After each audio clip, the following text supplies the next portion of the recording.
poder estar aqui novamente com vocês, porque quando fazemos a leitura desse livro, o nosso livro, não me sinto sozinha lendo o livro, eu me sinto acompanhada por aqueles que também se beneficiam dele. Então eu não estou só, não me sinto só. E é um prazer estar acompanhada por todos os irmãos que gostam da leitura, assim como eu estou gostando. Vamos ver, nós tínhamos parado na última vez na página 112. Não, nós tínhamos terminado até este capítulo, mas eu vou retornar à página 112 para fazer uma pequena, um pequeno comentário.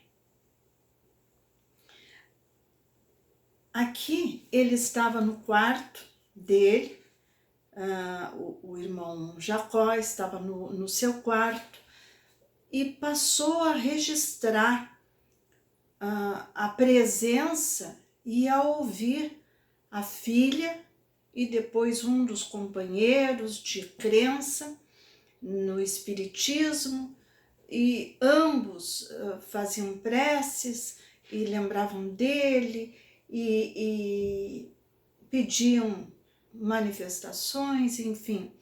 E ele começou a se sentir perturbado, teve vontade até de pedir socorro.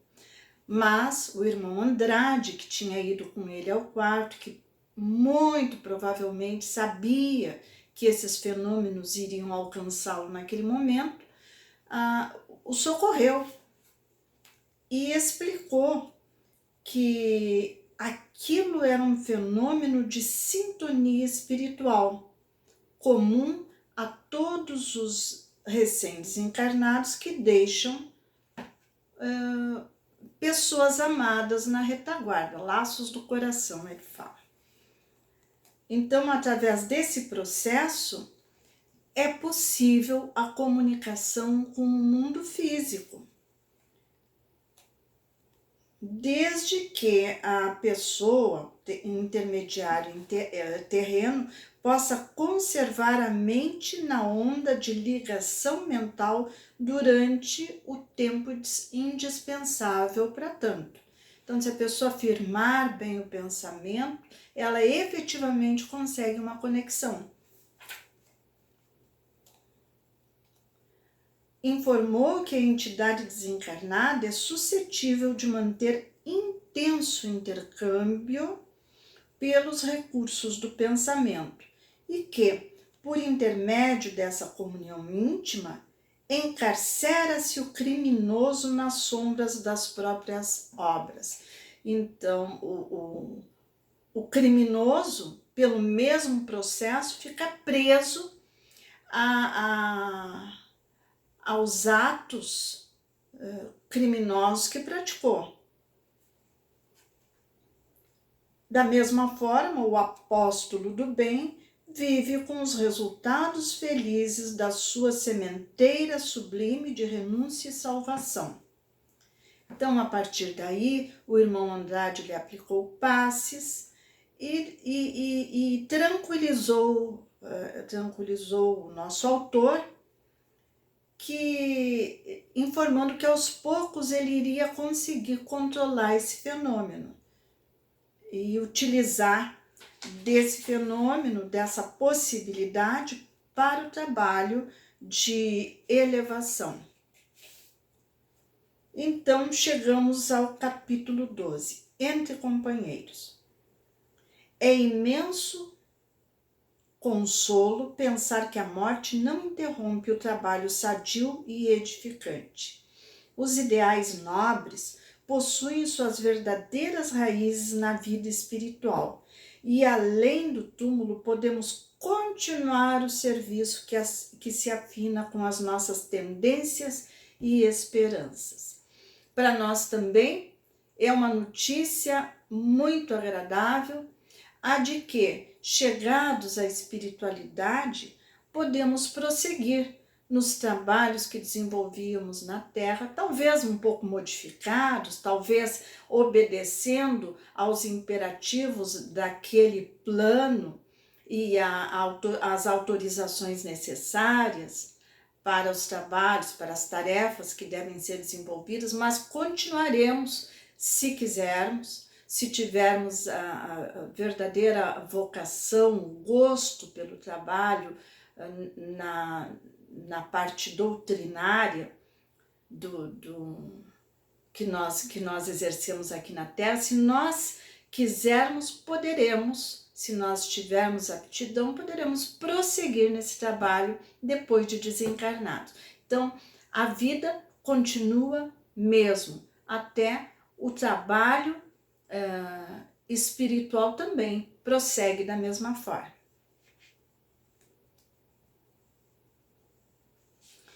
Se é verdade que os maus, por vezes, prosseguem caminho algemados às realizações escuras, é certo igualmente que a tarefa do homem bem-intencionado não sofre pausa ruinosa em seu desdobramento.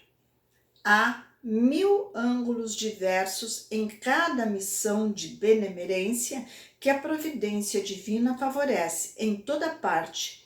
A determinação e a providência divina favorece em toda parte a determinação do homem de cooperar nesse ou naquele setor do bem. Então, trabalho sempre há para aqueles de nós que gostam de trabalhar, que se acham bem intencionados e que têm vontade de prosseguir. Meus primeiros contatos com os associados de serviço espiritista cristão representaram para meu espírito incentivo inapreciável. Que contentamento pensar na continuidade da colaboração digna. Que conforto verificar que os meus defeitos não me anularam de todo para a obra doutrinária que tanto amara no mundo. Não obstante as graves imperfeições de meu trato pessoal, seguiria avante, lutando, servindo e aprendendo. A certeza de que marcharia sem violência e sem saltos em minha própria regeneração e aperfeiçoamento enchia-me de otimismo e esperança. E isso também nos enche de otimismo e esperança, porque quem de nós não possui imperfeições? E muitas vezes ficamos hesitantes quanto às nossas possibilidades, porque lembramos das nossas imperfeições, das nossas fraquezas, daquelas coisas que não fizemos da maneira como hoje acreditamos que deveríamos ter feito. É bom lembrarmos que quando conseguimos identificar as nossas imperfeições, é porque elas já estão em vias de desaparecer. Quando nós conseguimos identificar os erros que praticamos nesta vida, nós nos habilitamos a fazer diferente. Então, coisas que fizemos no passado, hoje já não faríamos. Não faríamos daquela maneira ou não faríamos, absolutamente. E isso já indica o avanço. Isso já indica que estamos modificados. E isso, com certeza, vai agir em nosso favor no momento em que tivermos que defrontar a verdade. A verdade que existe e que é clara quando chegamos na espiritualidade. Visitas fraternas. Enlevado e ditoso, ou seja, feliz, com a assistência fraternal de que era objeto, recebi na segunda noite 2 visitas agradáveis e preciosas. Aqui vamos fazer uma observação na segunda noite. Ele chegou, passou a primeira noite, está na segunda noite, ou seja, no máximo ele desencarnou há 3 dias. E já está pensando em trabalhar, já está bem disposto, já está pronto para dar continuidade ao trabalho que desenvolvia na Terra, ele já se sente com vontade suficiente para isso. Guion e Schutel vieram abraçar. Vamos lembrar quem são? O Guion é o Dr. Luiz Olímpio Guion Ribeiro. Foi presidente da FEB em 1920 e 21 e de 1930 até a sua desencarnação, que ocorreu em 1943. Então, esse amigo que ele já havia encontrado ligeiramente ao chegar nessa colônia, veio visitá-lo. E o outro é Schutel. Caibar Schutel. Foi farmacêutico, abnegado espírita, escritor e jornalista. Desencarnou em 1938. Eram pessoas da relação do irmão Jacó e foram visitá-lo. Prestei muita atenção à presença e à palestra de ambos, de modo a não ser impreciso em qualquer notícia que me fosse possível transmitir aos companheiros terrestres. Prosseguia ele no propósito de colher o máximo de informações possíveis para transmitir aos companheiros terrestres. Que bom, porque assim nós temos também a oportunidade de visitar os ensinamentos dessa visita que ele recebeu. Estavam como que remoçados e profundamente felizes. Auréolas de tênue luz irisada acentuavam-lhes a simpatia irradiante. Eles emitiam uma luz suave, tênue. Indagaram bem-humorados de minhas impressões iniciais na experiência nova. E, quando comecei a relacionar as surpresas, notei que faziam o possível por arrebatar-me o pensamento aos negócios e assuntos de somenos importância. Então, para ele tudo era novidade. Começou a conversar como um homem da terra. Conversa sobre observações, umas mais relevantes, outras nem tanto, mas ele percebeu que os companheiros já aclimatados no mundo espiritual faziam o possível para que ele não se prendesse àquele tipo de observações, para levar a conversa para coisas, quem sabe, mais úteis do ponto de vista deles. Schutel mencionou o júbilo com que se entrega ao serviço de sua rica sementeira em Matão. E falou, Matão era o lugar onde viveu esse irmão, e falou das bênçãos que continua recolhendo na vida espiritual, com tanto entusiasmo que francamente lhe invejei a posição íntima.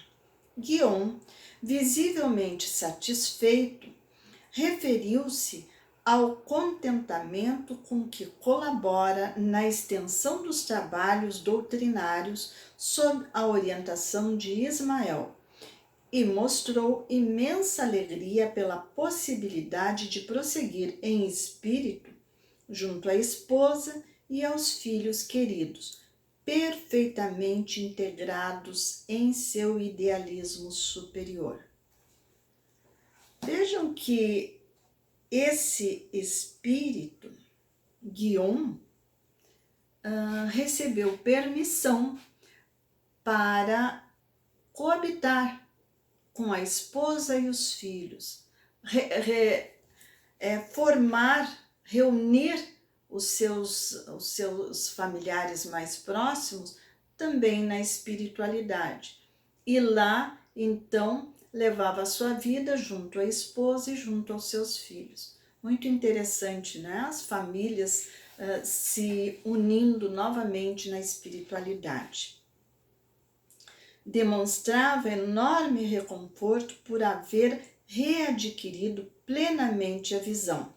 Seus olhos, com efeito, permaneciam mais penetrantes, mais lúcidos.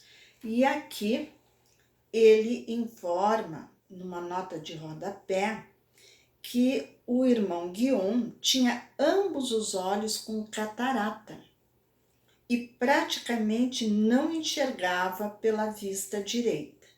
Então, ele ao partir, ele estava desta forma com a visão muito prejudicada, mas agora ele demonstrou enorme felicidade porque tinha a visão plena, o que é uma maravilha, não é?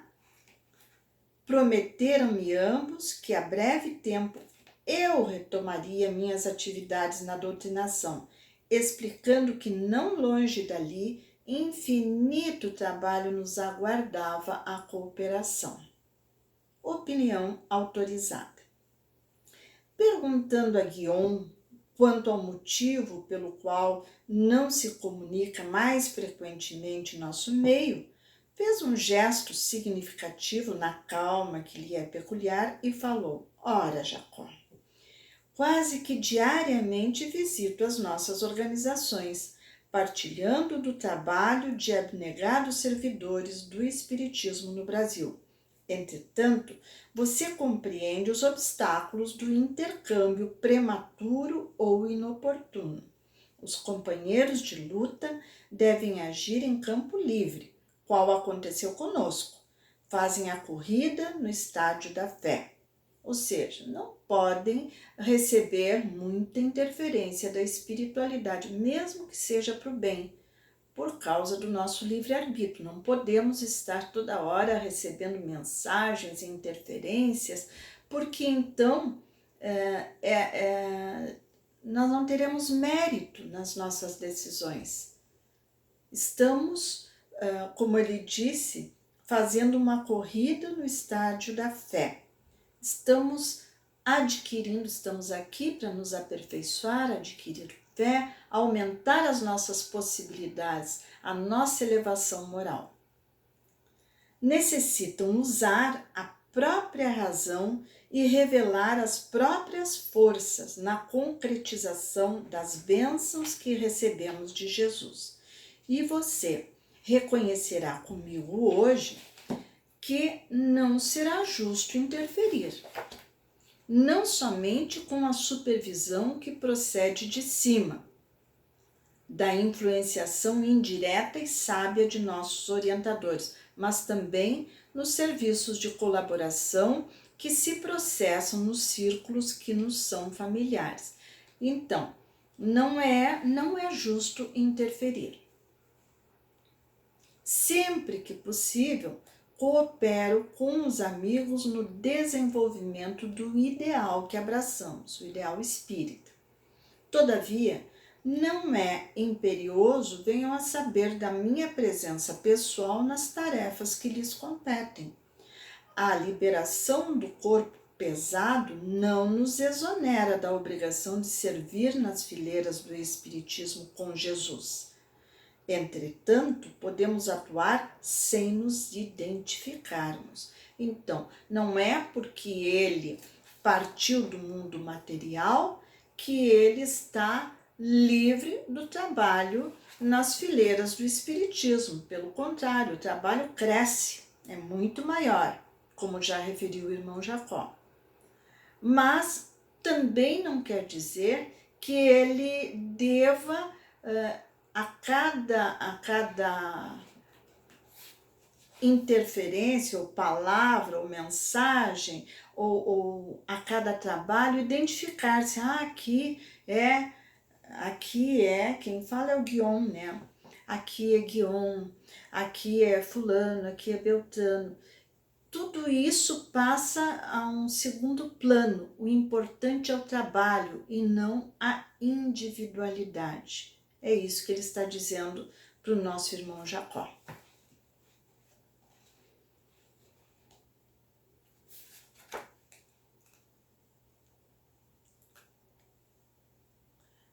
Então, ele diz assim: entretanto, podemos atuar sem nos identificarmos. Não faltam meios para a ação sem barulho, sem estardalhaço, mas mais substancial e mais proveitosa, atentos quanto devemos estar à vitória da ideia cristã e não ao prevalecimento indébito e provisório de nossos pontos de vista. Então, tudo que eles fazem é com objetivos superiores, nada de personalismo. O concurso do Brasil na obra de cristianização do mundo é muito mais importante que parece. E nessa bendita contribuição há lugar para todos os servos do Evangelho, embora as divergências naturais na interpretação dos textos sagrados. Cada um interpreta como acha, com as armas que possui, com as ferramentas de que já dispõe. Uma coisa podemos interpretar de uma maneira hoje e mais tarde com mais propriedade, com mais profundidade. Então, estamos diante de agigantado esforço de educação, cuja grandeza nem de leve podemos apreciar, por enquanto. Assim, é conveniente utilizarmos os recursos ao nosso alcance em benefício da fraternidade geral, com o sadio e gradativo entendimento da verdade e do máximo bem, ausentes de qualquer problema intrincado e desagradável do personalismo menos digno, que somente orgulho, egoísmo e vaidade representam. Então, o espírito que se preocupa muito em enunciar mensagens, em assinar, em estar presente, em ser reconhecido, ele classifica que aí é uma grande percentagem de orgulho, egoísmo e vaidade. Não é o objetivo é a ideia, é o trabalho. Já por isso que o Evangelho nos foi trazido por uma falange, não por um único espírito. O espírito de verdade era constituído por uma grande falange de espíritos, um grande aglomerado de espíritos elevados em trabalho na obra de Jesus, sem personalismo. Embora às vezes enunciassem seu nome, outras vezes era apenas um espírito protetor, apenas o primeiro nome, para que não sobressaísse a sua individualidade. É imprescindível esquecermos os casos pessoais para fixar a mente no espírito coletivo da tarefa redentora. É o objetivo de todos nós, vencer o nosso personalismo e nos colocar a serviço de Jesus acima de tudo. E com um sorriso que bem lhe expressava os altos atributos de psicólogo, terminou: é preciso evitar as complicações de nossa morte. Informações da luta espiritual.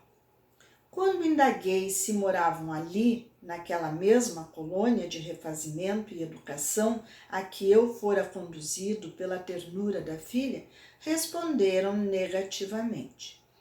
Declarou Guillaume residir em plano diferente, em companhia da genitora que o aguardara além túmulo, com extremado carinho, de onde prosseguia em ligação com os familiares inesquecíveis e com os irmãos de tarefa ainda materializados no mundo.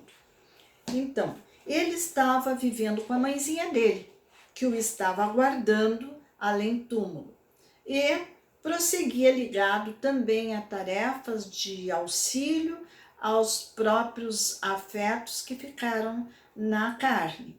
Então, além do trabalho dedicado a todos os irmãos, também essa preocupação com os seus afetos.